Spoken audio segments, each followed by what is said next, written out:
This is K.M. Weiland, and you are listening to the Helping Writers Become Authors podcast.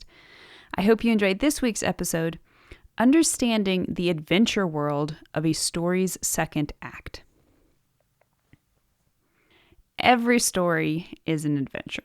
No matter its genre, focus, or tone, a story is always about an undertaking of some sort, whether cosmically large or familiarly small.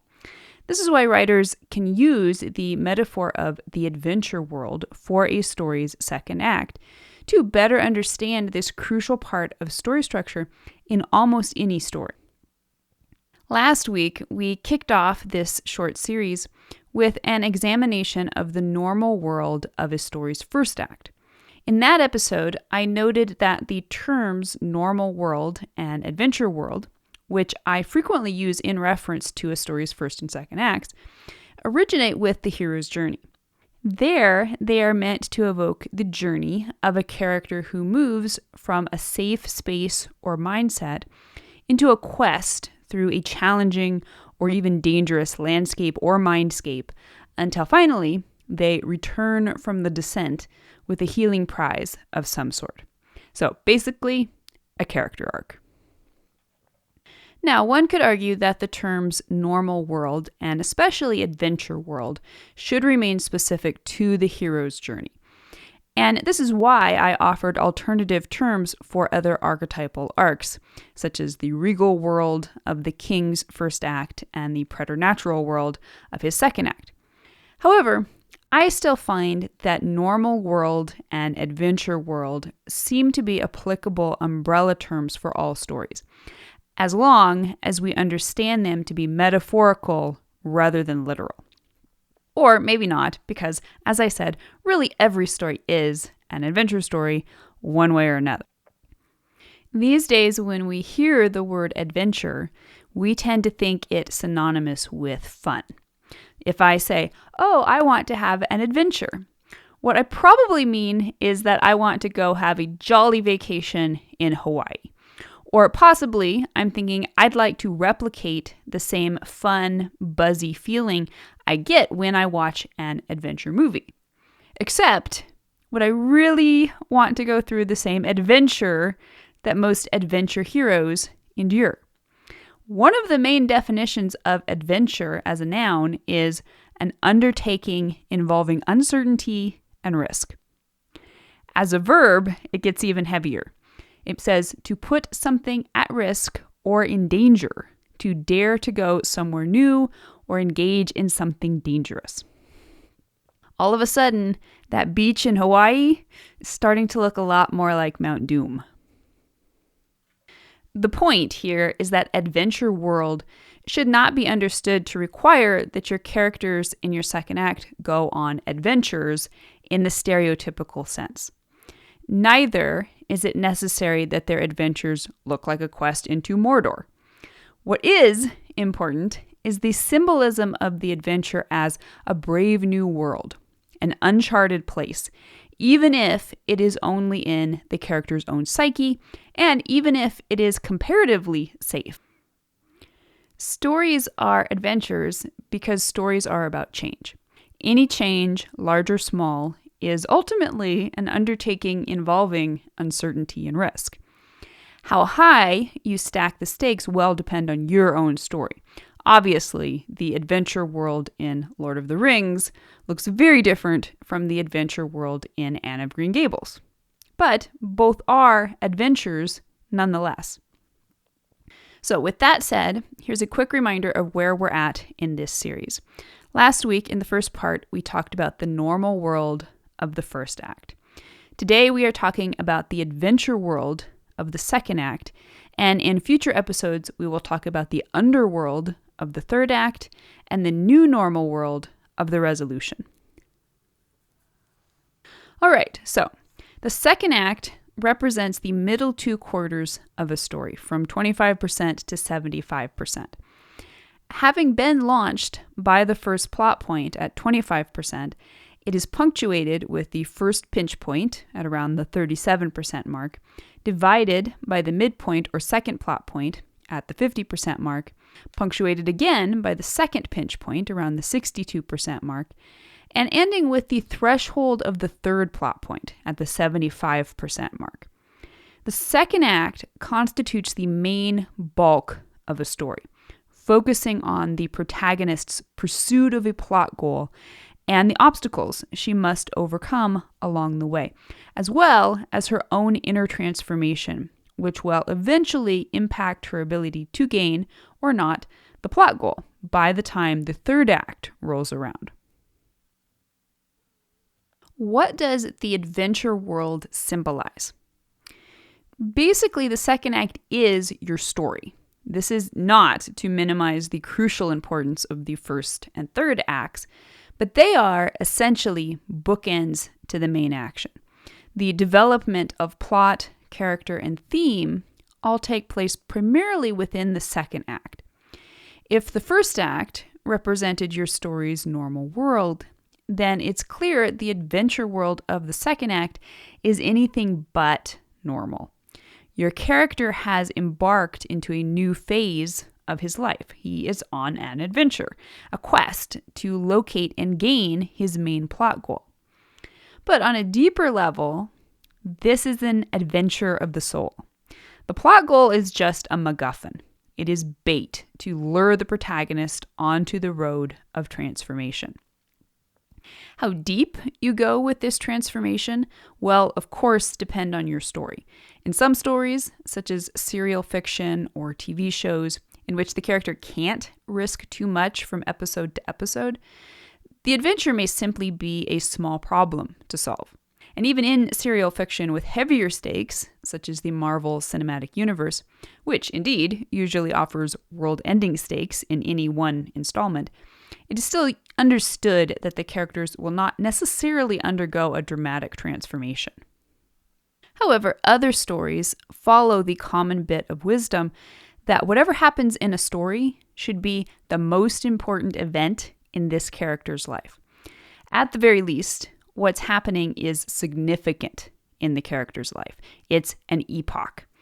And epochs are inevitably adventures, whether they involve John McClane in Die Hard battling terrorists to save his wife, or Emma Woodhouse in Emma figuring out she wants to marry Mr. Knightley. So how does the adventure world function as a physical setting? The concept of the adventure world very often does encompass a specific physical setting. Indeed, in its most classic and obvious manifestations, the adventure world is just that, a new, exciting, and possibly dangerous setting into which the protagonist finds herself thrust. This is what happens in stories in which the protagonist leaves the setting of the normal world and enters an entirely new setting in the second act. For example, Harry Potter escapes Privet Drive and goes to Hogwarts in the Philosopher's Stone. Mulan rides away from her village and joins the army in Mulan. Eleanor and Marianne Dashwood have no choice but to leave their family home for a lonely cottage in Devon in Sense and Sensibility. Luke Skywalker flees Tatooine and gets captured by the Death Star in Star Wars: A New Hope. Dorothy Gale leaves Kansas and is tornadoed over the rainbow into Oz in The Wizard of Oz. And Hercule Poirot ends his sabbatical and boards the Orient Express in Murder on the Orient Express. It's also possible that although the character does not physically leave the initial setting introduced in the first act, the world symbolically changes from something normal and familiar into something surprising and challenging. This could have to do with the setting itself changing for some reason, as in I Am Legend, when New York City is transformed into a ghost town by the zombie virus. It could also be the result of the character's previously predictable life being upended by circumstances, such as in mini romances. For example, in Jane Austen's Emma Woodhouse's quiet and mostly contented life is forever changed when rakish Frank Churchill arrives on the scene. This is also true of many murder mysteries, in which the transition doesn't see the detective leaving her own world, but does see her entering into the world of the victim and the killer, as in many serial detective stories such as Grantchester, Blue Bloods, and Castle. Finally, it's also important to keep in mind that the concept of the adventure world does not have to indicate any particular change in setting. The shift may be something subtle that happens only within the character's own perspective. What was normal suddenly is not. This is most common in existential stories, such as Ian McEwan's Atonement. Now, how does the adventure world demonstrate theme and impact character arc? The thematic import of the first act's normal world was to set up the lie the character believes. This is so the lie can then be explored in the second act. The adventure world exists to challenge the lie. Indeed, that's the adventure. The lie represents a safe, familiar space for the character. It may not necessarily be a bad space per se, but by the time your story begins, it will have become a limited space. One way or another, the character must break out of the confines of the normal world and into the spaciousness of the adventure world. Out there, in the adventure world, the character will be challenged to grow past this lie and into a new truth. Whether or not he succeeds will depend on the type of arc he is undergoing, positive, flat, or negative. Regardless, the adventure world of the second act is his testing ground.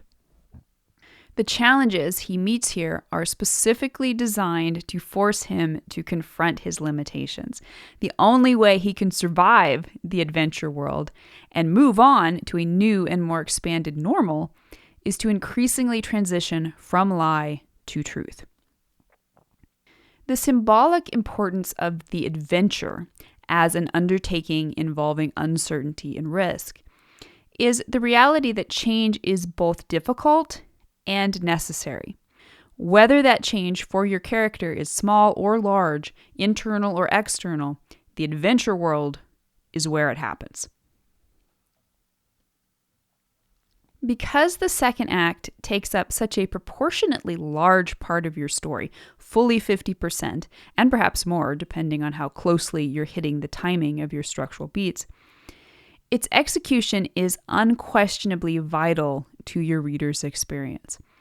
Using the lens and metaphor of the adventure world can help you bring this section into focus in a way that aligns your plot, character, and theme for full impact and sets you up for a rock-solid third act. So stay tuned. Next week, we will venture into the underworld of the third act. And in the meantime, I hope you will stop by the site and tell me your opinion. What happens in your story's adventure world? If you'd like to be part of the word player community over on my site and join in the conversation on this subject, be sure to stop by the website at helpingwritersbecomeauthors.com. You can always find a transcript of the most recent podcast and add your voice to the discussion by visiting the first post on the site's homepage. And don't forget that if you're looking for an older post, you can always find those by putting the podcast title in the search field at the top of the right-hand column. If you enjoyed this podcast, you can subscribe on Apple Podcast, Spotify, and Amazon Music, or whatever your favorite podcast platform may be. And if you'd like to do something to support helping writers become authors, it always means a ton if you're able to leave just a quick rating or review on your site of choice.